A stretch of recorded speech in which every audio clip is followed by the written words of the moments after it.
Jason, if they didn't watch the after party, can you update us on your thoughts just a little bit? Sure. I was not expecting this. Okay. I think they came out of left field. They've been sitting here promoting these women since last year at BravoCon, kind of, didn't really take into it. And then the promos didn't look that great to me, but just in the past week, I've been kind of really waiting to see this. And I'm so glad it didn't disappoint. I understand people's sentiments when it comes to the old cast of RHONY. Adam has an uncle who's a big fan of the old cast and refuses to watch this at all. Yeah. Like, won't. Oh, no, you can't take Sonia and Luann and Ramona and everyone off the show and then have a show.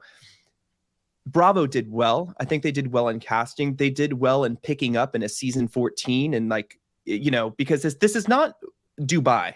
Dubai is like a brand new city with a brand new cast. There's a lot to learn. It's a new location. These ladies had a different challenge of taking over season 14. And this isn't a brand new RHONY. This is still Real Housewives of New York season 14 with a different cast. I think everyone they selected really fits the bill. I mean, just to piggyback off of what you're saying, I think that the RHONY women had a harder time than the Real Housewives of Dubai or the Real Housewives of Salt Lake City. And the reason Absolutely. I say that is because we didn't have expectations for those cities.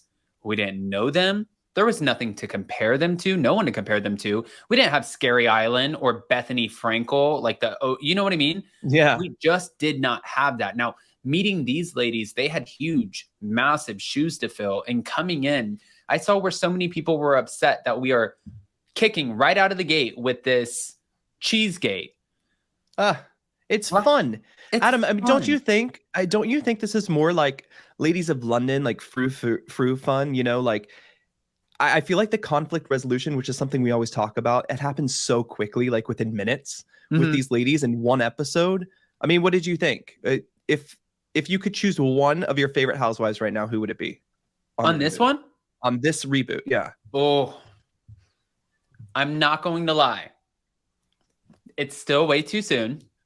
I started out here. Okay. This is where I'm landing. Jenna Lyons. Jenna Lyons, unapologetically, the story, the come-up story of being an assistant out in the hallway at J. Crew. Like, you weren't even an assistant to somebody who mattered. You were an assistant to the person who mattered. And then you become the president. Everyone matters. I get that. Don't attack me in the live chat.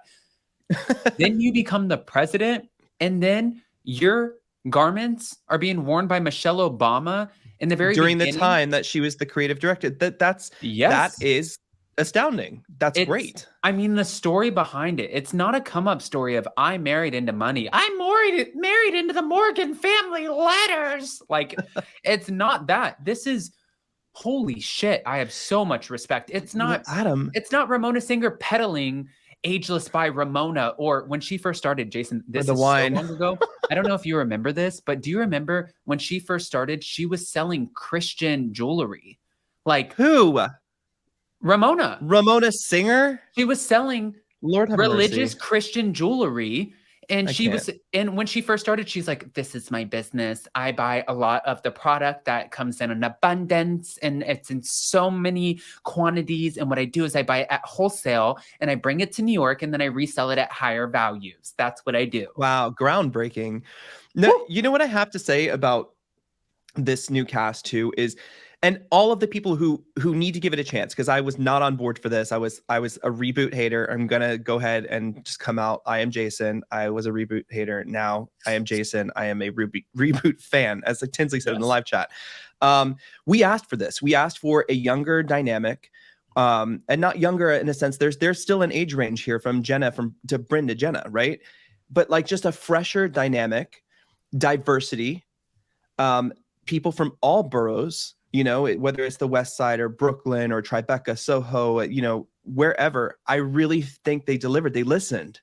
These were the complaints. So if people are not going to give it a chance, but wanted to see that, you guys got to give it a chance, because this is really, it's good.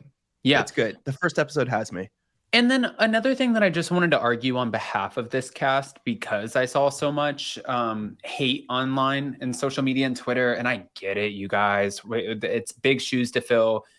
These ladies still have their own backgrounds, their own families, but they also still filmed for 4 months. They put their lives out there. They put their families out there. And now we're about to watch them, whether you like it or not, turn the TV off. That'll affect the ratings, sure. But we're about to watch them for the next however many episodes and their story play out. So I think that the only thing I would say or do is encourage everyone to at least give them a chance, because we want to be, I get it. It's like blind loyalty, like Sonia and Luann, those are my girls. Well, guess what? If those were your girls and all of them were doing something right, they would still be on TV. Sonia and Luann are, but the rest of them would still be on the Real Housewives of New York, and we wouldn't be trying to figure out how to stick them on an island for 10 days and figure out a Peacock Legacy series, because it didn't work. It ran its course. So now it's time. Well, you brought up the point too of HBO saying Sunday night is theirs. You have 3 shows on Sunday night, 2 of them which I adore right now, one of them which I'm just through with Atlanta this season, and it's unfortunate, as I said before, that is one of my favorite franchises. It's my first Housewife franchise, Atlanta. I love it. Not feeling it, but to go into New York and then right after Crappy Lake with Sonia and Luann, it's effortless to watch this, and then to go in to watch What Happens Live last night. Like, you have 3 hours of potentially great television. You know what was so funny too is, like, last night Andy Cohen asked them all, have you guys ran into any of the other OG RHONY ladies? And of course we had Cy, and Cy's like, yes, I was at Art Basel in Miami and I ran into one of them. He's like, oh, who? She's like, you want me to tell? He's like, yeah, put it all out here. She's like, I ran into Ramona and she was a bitch to me. And then when she found out that I was going to be a part of the new season, she's like, good luck, honey, you're going to need it. And Andy's like, yeah. Well, this is what Luann and Sonia said when they were on Watch What Happens Live the week before, promoting Crappy Lake when it first premiered, that Ramona is the rudest to fans and people she meets. Yeah. So all of these ladies, they were very upfront on Watch What Happens Live, saying they used to watch the show. Yeah. New York, So yeah, that's unfortunate, but that's what jealousy and envy does to people. I mean, the only interaction I've ever had with Ramona was when me and James Kennedy, and I know I've said this multiple times, but we were walking into the bathroom at BravoCon, and she was walking out of the men's bathroom. Door comes flying out. She's adjusting her bra. She's like this, and she looks at us like, what? And we're like... You know what, though? I have heard from some inside people that she's actually really cool as a person, personally. I haven't heard that. No.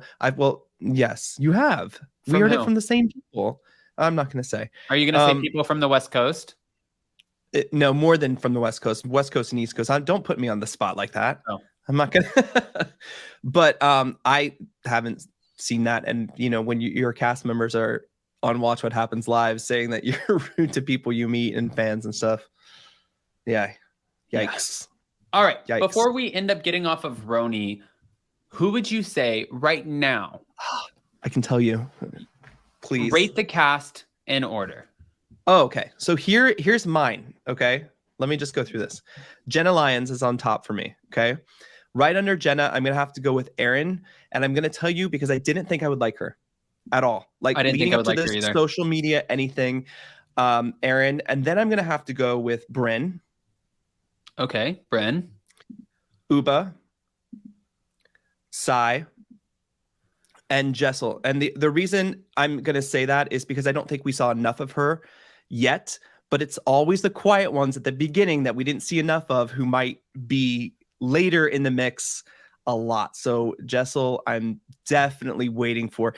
I do have to say, I love seeing the family dynamics. I think they did a very good job introducing that, like watching Erin do Shabbat with her family. That was fun and interesting for me. Getting to know like the Uba and seeing Jenna Lyons. I love the dynamics. We're seeing the kids. We're seeing the husbands. We're getting to know these group of ladies and how they interact. In one episode, we have a really cool dynamic. You get it, I'm going to dissect Jessel really quick for 2 seconds for you. Jessel is a control freak. What do you mean? How do you know? Mean, Jessel is organized because I watched the premiere twice and I'm looking at her and then I watch What Happens Live. She is very much so in control. She is very much so organized. You ask her, or you see her, she's asking her husband, can you please go, why do you need to work at the dining room? Can you go find somewhere else to go? Like, Mom, why are there spots on here? She's like, honey, it's clean. It's just never you're clean. And she's like, And you can see she is used to being in control. It's like the one thing that probably drives her the most is being able to control what is going on around her. And that's where she likes to be. Unfortunately, you just entered yourself into the lion's den where you gave up all of that.